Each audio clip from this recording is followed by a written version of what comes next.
Hi everyone, part 8 में आपका स्वागत है। अगर पार्ट 7 तक आपने मेरी वीडियो को नहीं देखा है तो यहाँ पे एक्सेल मास्टरी कोर्स की पूरी सीरीज चलती आ रही है। तो यहाँ पे आप मेरे चैनल के प्लेलिस्ट में जाके यहाँ पे आप मेरी एक्सेल मास्टर सीरीज के इस प्लेलिस्ट में जुड़ सकते हैं और जहाँ पे आपको पूरी की पूरी वीडियोस यहाँ पे मिल रही होगी। ठीक है, अगर आपने पिछले वीडियोस को नहीं देखा है तो आप उसे देख सकते हैं इस प्लेलिस्ट में आके। यहाँ पे नीचे आपको मिल रहा होगा, लिंक आपको मैं डिस्क्रिप्शन में दे दूंगा। प्रैक्टिस फाइल्स भी आपको डिस्क्रिप्शन में मिल रही होगी। ठीक है, चैनल पे नए हो तो सब्सक्राइब जरूर कर लेना ताकि जैसे ही मैं नई वीडियोस डालूं आपके पास तुरंत पहुंच जाए, क्योंकि एक्सेल के पूरे यहाँ पे सीरीज चल रही है जहाँ पे आप Excel beginner to advance level तक सीखने वाले हैं। तो आ जाते हैं वापस पार्ट 8 की बात कर लेते हैं और आज हम क्या सीखने वाले हैं। आज हम देखने वाले हैं टीए डीए। यहाँ पे इसे बड़ा करता हूँ और यहाँ पे हम gross salary, PF, PTN, net salary सब कुछ निकालना देख रहे होंगे।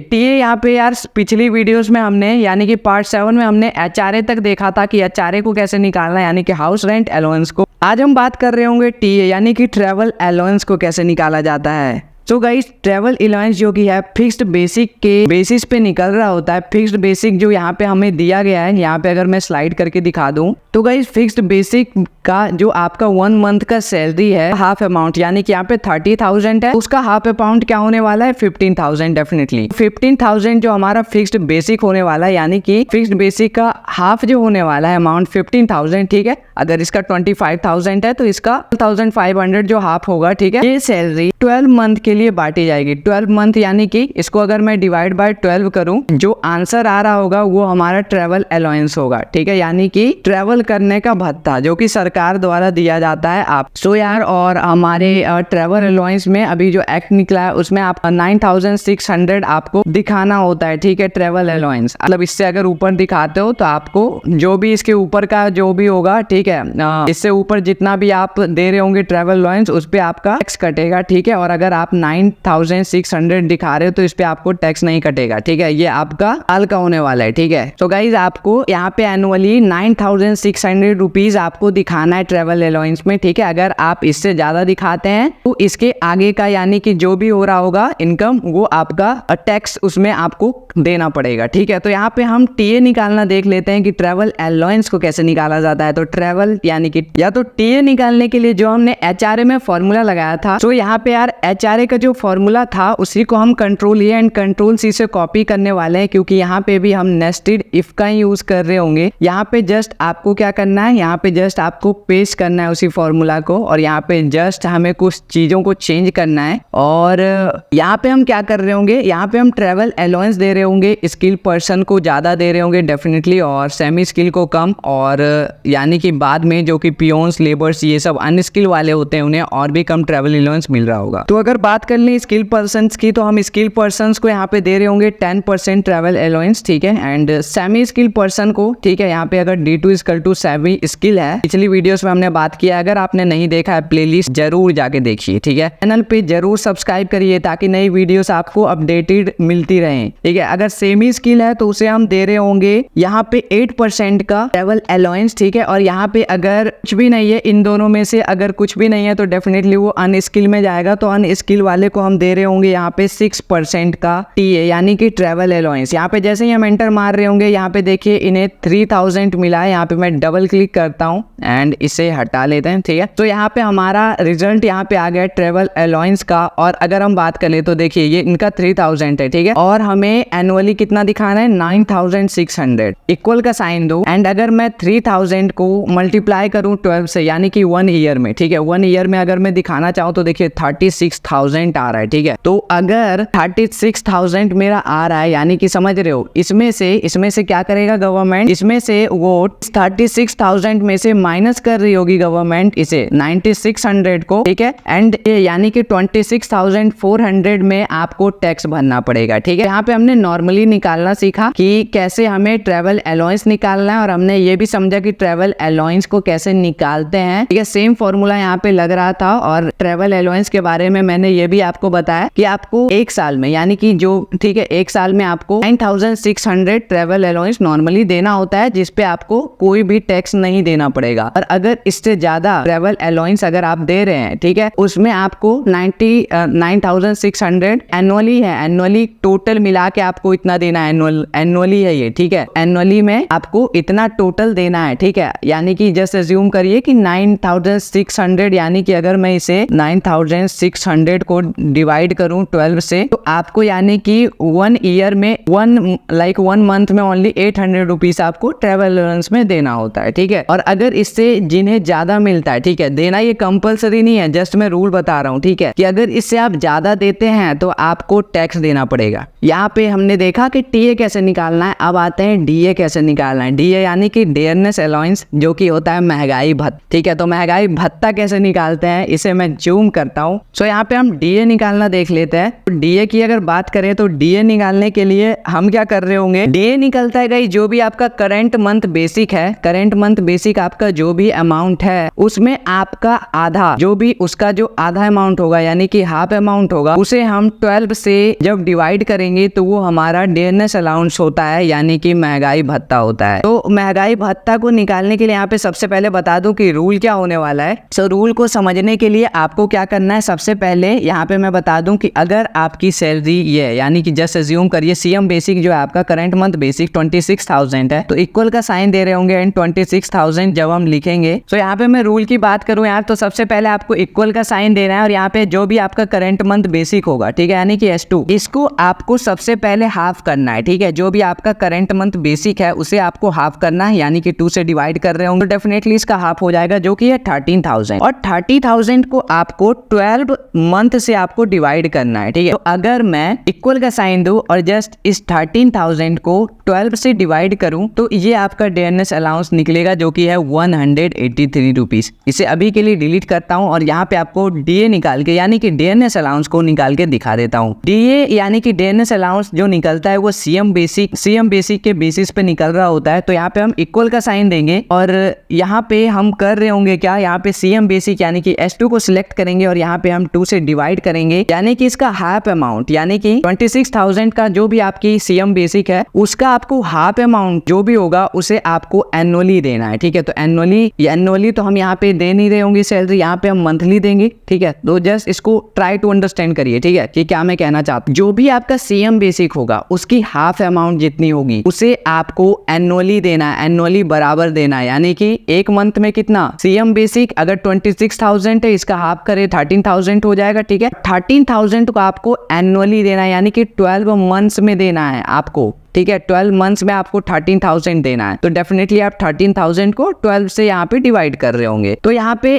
S2 को तो हमने आधा कर लिया, यानी कि सीएम बेसिक को हमने हाफ तो कर लिया, तो इसको हम यार ब्रैकेट में लिख रहे होंगे। अगर आप एक से ज्यादा कर रहे हो कुछ भी ऑपरेशंस, ठीक है, तो आपको ब्रैकेट में लिखना है ताकि ये अलग हो और इसके बाद का जो हम कर रहे होंगे ऑपरेशन वो अलग हो, ठीक है। तो S2 को जैसे ही हम 2 से डिवाइड करेंगे हाफ हो जाएगा एंड अगेन इसे डिवाइड कर रहे होंगे 12 मंथ से एंड ये हमारा डियरनेस अलाउंस निकल के आ गया है, ठीक है। इस पे जैसे ही हम डबल क्लिक कर रहे होंगे तो यहाँ पे हमारा डियरनेस अलाउंस निकल के आ जाएगा। सो डीए निकालना, ठीक है। और यहाँ पे अगर आपको डिक्रीज करना है डेसिमल प्लेसेस को तो यहाँ पे आप जाके डिक्रीज कर सकते हो, ठीक है। अभी मैं 2 डेसिमल प्लेसेस को रख लेता हूँ। यहाँ पे ग्रॉस सैलरी की बात करें तो ग्रॉस सैलरी कैसे निकालता है, ये उस सैलरी को कहा जाता है जब आप इंटरव्यू के टाइम में जाते हैं और जिस सैलरी को आपको बताया जाता है वही आपकी ग्रॉस सैलरी होती है। और ग्रॉस सैलरी जब आपको इंटरव्यूअर बताता है तो उसी में आपको बताया जाता है कि ग्रॉस सैलरी जिसके अंदर आपके आ रहे होंगे टीए, डीए, एचआरए और ठीक है, तो ओवर टाइम, पेइंग डेज, इन सब मिला को आपके ग्रॉस सैलरी आपका जो इंटरव्यूअर होता है वो आपको बताता है, ठीक है। तो ग्रॉस सैलरी में टीए, डीए ये सब होता है, ठीक है। टीए, डीए ये सब एचआरए कैलकुलेट करके आपको बताया जाता है टोटल ग्रॉस सैलरी क्या आपकी होगी। और उसमें यार पीएफ, पीटी यानी कि prohibited fund and professional tax जो है इसे कट के आपको इन हैंड सैलरी मिल रही होती है जिसे हम नेट सैलरी कहते हैं, ठीक है। तो हम सबसे पहले ग्रॉस सैलरी को निकालने के लिए देख लेते हैं कि ग्रॉस सैलरी निकलती कैसे है, यानी कि आपको जो इंटरव्यूअर बताता है उसको कैसे निकालने। तो सबसे पहले आपको लगाना है यहाँ पे इक्वल का साइन और इक्वल का साइन लगाने के बाद यहाँ पे या तो ये करिए या तो आप यहाँ सम को, यार यहाँ पे आप सम को जस्ट सिलेक्ट करना है आपको यहाँ से, ठीक है, जो हमने पीछे की वीडियोस में भी देखा है, ठीक है। तो यहाँ पे जस्ट आपको यहाँ से सम को सिलेक्ट करना है और यहाँ पे आपको H2 to K2 को सिलेक्ट करना है। यहाँ पे देखिए H2 क्या है, CM बेसिक से, ठीक है, और उधर का तो इसलिए आपको क्या करना है, शिफ्ट के साथ आपको सिलेक्ट करना है। जितना हमें सिलेक्ट करना है यहाँ से करना है CM बेसिक से, ठीक है, यानी करंट मंथ बेसिक जो आपका होने वाला है HRA, TA एंड DA, इन सबको जोड़ के आपके ग्रॉस सैलरी बताई जाती है, ठीक है। इतना हम सिलेक्ट करके यहाँ पे एंटर मार रहे होंगे और हमारी ग्रॉस सैलरी यहाँ पे आ जाएगी। जैसे ही हम यहाँ पे डबल टैप करेंगे यहाँ पे हमारी ग्रॉस सैलरी आएगी। लास्ट वाले को डिलीट करते हैं, ठीक है, क्योंकि ये इन दोनों वैल्यूज को ले रहा है जहाँ पे 0 नॉर्मल होता है, ठीक है। यहाँ पे आपको 0 ना दिख रहा हो लेकिन डिफॉल्ट वैल्यू 0 होती है, इसलिए अगर 0 के साथ ग्रॉस सैलरी निकालने की यानी कि प्लस करने की कोशिश भी करेंगे तो 0 ही आ रहा होगा। तो ग्रॉस सैलरी हमने यहाँ पे निकाला कि ग्रॉस सैलरी कैसे निकालते हैं। ग्रॉस सैलरी अगर आपका इंटरव्यूअर बताता है तो आपको ये उस समय में अंडरस्टैंड करना है कि आपको करंट मंथ बेसिक, HRA यानी कि house rent allowance, travel allowance, dearness allowance, ये सब आपको सम करके बताया जा रहा है जो कि आपकी ग्रॉस सैलरी होने वाली है। और इन हैंड सैलरी जिसे हम नेट सैलरी कहते हैं वो आपको मिलने वाला है, उसमें से PF एंड PT यानी कि prohibited fund and professional tax को उसमें से घटा के आपको नेट सैलरी मिलने वाली है। यहाँ पे बात कर लेते हैं यहाँ पे प्रोहिबिटेड फंड क्या होने वाला है। तो प्रोहिबिटेड फंड की बात करें तो ये यार आपका सेंट्रल गवर्नमेंट डिडक्ट करती है और जो कि 1556 एक्ट के तहत आपसे लिया जाता है, ठीक है। और यार इसमें ऐसा है कि अगर आपका जो है 15,000 तक सैलरी है तो आपको 1800 जो आपका PF है वो ऑटोमेटिकली कंपनी डिडक्ट करेगी, ठीक है। तो आपके सेंट्रल गवर्नमेंट में डिडक्ट हो जाएगा, ठीक है। आपकी कंपनी जितना PF देगी उतना ही आपको आपकी कंपनी भी आपको पे कर रही होगी, ठीक है। तो उसी को कहते हैं प्रोहिबिटेड फंड। और ये प्रोहिबिटेड फंड इसलिए दिया जाता है ताकि आप बाद में अगर आपको रिटायरमेंट आपकी होती है, ठीक है, जस्ट अज्यूम करिए कि अगर आपको इन द केस कि आपको फ्यूचर में अगर जॉब नहीं है तो और रिटायरमेंट अगर आप हो जाते हैं तो यही प्रोहिबिटेड फंड आपको उस समय में हेल्प कर रहा होता है। लेकिन अगर आप इसे पहले निकालना चाहते हैं तो डेफिनेटली आप निकाल सकते हैं। अगर आपको कोई हेल्थ इश्यूज आ गया है और कुछ भी अगर आपको जरूरत है तो आप डेफिनेटली प्रोहिबिटेड फंड को एक फॉर्म भर के निकाल सकते हैं। और इसको निकालने की जो टाइम इसका जो टाइम होता है यार वो 6 मंथ का होता है, ठीक है। तो 6 मंथ जैसे ही आपका कंप्लीट होता है आप निकाल सकते हैं। अगेन अगर आप किसी जॉब पे जाएंगे अगेन आपका जो प्रोहिबिटेड फंड होगा वो अगेन आपका सबमिट होने लगेगा, ठीक है। उसमें आपको उसके अंदर आपका जमा होते रहेगा, ठीक है। और 6 मंथ के बाद आप निकाल सकते हैं अगर आप चाहें तो। सो प्रोहिबिटेड फंड का जो फंडा होने वाला है यार निकालने का, तो यहाँ पे सबसे पहले मैं बता दूं कि उसके क्या रूल्स होने वाले हैं। तो यहाँ पे बात कर लूं कि अगर हमारा जो है यहाँ पे अगर पीछे मैं यहाँ पे दिखाऊं यानी कि फिक्स्ड बेसिक अगर 15,000 से ज्यादा है, 15,000 से ग्रेटर देन है, यहाँ पे देखिए 15,000 से ग्रेटर देन है तो हमें 1800 जो होगी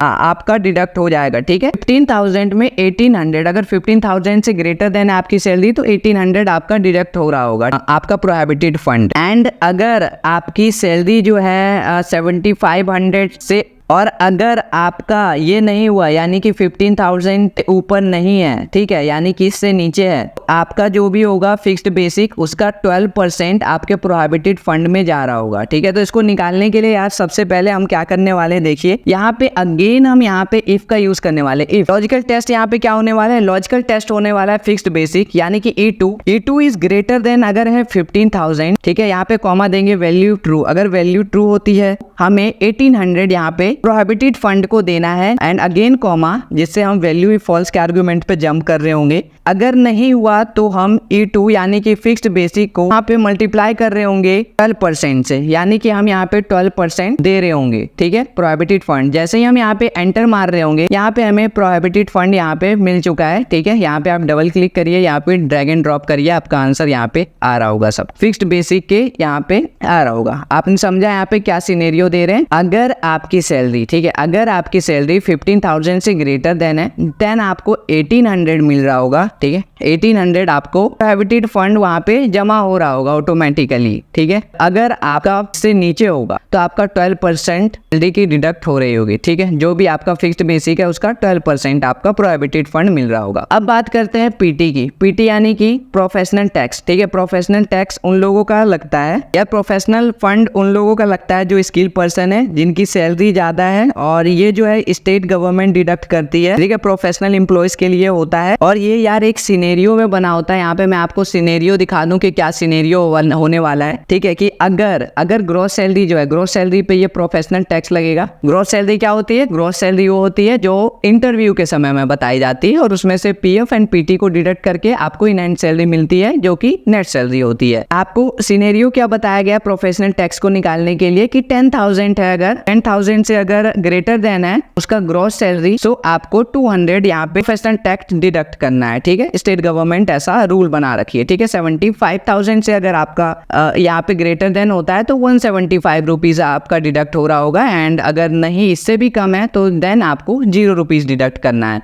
तो इसको कैसे करना है फॉर्मूले से यहाँ पे बात कर लेते हैं। तो अगेन यहाँ पे आपको इक्वल टू का साइन देना है एंड इफ लगा रहे होंगे। इफ लगाने के बाद लॉजिकल टेस्ट क्या होने वाला है, ग्रॉस सैलरी पे यहाँ पे सिलेक्ट करेंगे यानी कि L2 पे, और इस पे हम ग्रेटर देन का साइन मिलाएंगे और यहाँ पे 10,000 लिख रहे होंगे, ठीक है। इक्वल का साइन नहीं देना है, ग्रेटर देन इक्वल टू का साइन नहीं देना है। यानी अगर आप ऐसा लिख रहे हैं 10,000 से ऊपर होता है यानी कि 10,001 रुपीज होता है, तब यहाँ पे आपको डिडक्ट करना है, ठीक है। यहाँ पे अगेन यहाँ पे कॉमा दे रहे होंगे ताकि हम नेक्स्ट आर्ग्यूमेंट पे जाए। वैल्यू ट्रू, अगर वैल्यू ट्रू होगी तो यहाँ पे हम क्या कर रहे होंगे, यहाँ पे हम 200 रुपीज डिडक्ट कर रहे होंगे, 200 रुपीज एंड अगेन कॉमा, ठीक है। अगर 10,000 से ज्यादा नहीं है तो क्या, तो अगेन यहाँ पे हम इफ यूज कर रहे होंगे। की बार क्या L2 अगर यहाँ पे देखिए नीचे सिनेरियो 7500 से ज्यादा है, 7500 अगर ज्यादा है तो हमें कितना डिडक्ट करना, again comma and next value true पे हमें देना है 175 रुपीज। यहाँ पे 175 रुपीज अगेन कॉमा, अगर 75 से भी ज्यादा नहीं है तो क्या, देन हम यहाँ पे 0 रुपीज डिडक्ट कर रहे होंगे। देखिए 10,000 से ऊपर है तो 200 डिडक्ट होगा और 7500 से ऊपर है देन यहाँ पे 175 रुपीज डिडक्ट होगा, और अगर उससे भी कम है, ठीक है, 7500 से भी कम है तो उस पर क्या है यहाँ टैक्स डिडक्ट करोगे, ठीक है। तो 0 रुपीज हम यहाँ पे डिडक्ट कर रहे होंगे। जैसे ही हम एंटर मारते हैं, यहाँ पे हमने ब्रैकेट नहीं बंद किया है तो ऑटोमेटिकली यहाँ पे ब्रैकेट बंद हो रहा होगा, एंड यहाँ पे बंद हो चुका है। इसे ड्रैग एंड ड्रॉप करिए और डबल क्लिक करिए, यहाँ पे हमारा आंसर जो है आ रहा है, ठीक है। तो यहाँ पे ग्रॉस सैलरी है, यहाँ पे आप देख सकते हो ग्रॉस सैलरी है जो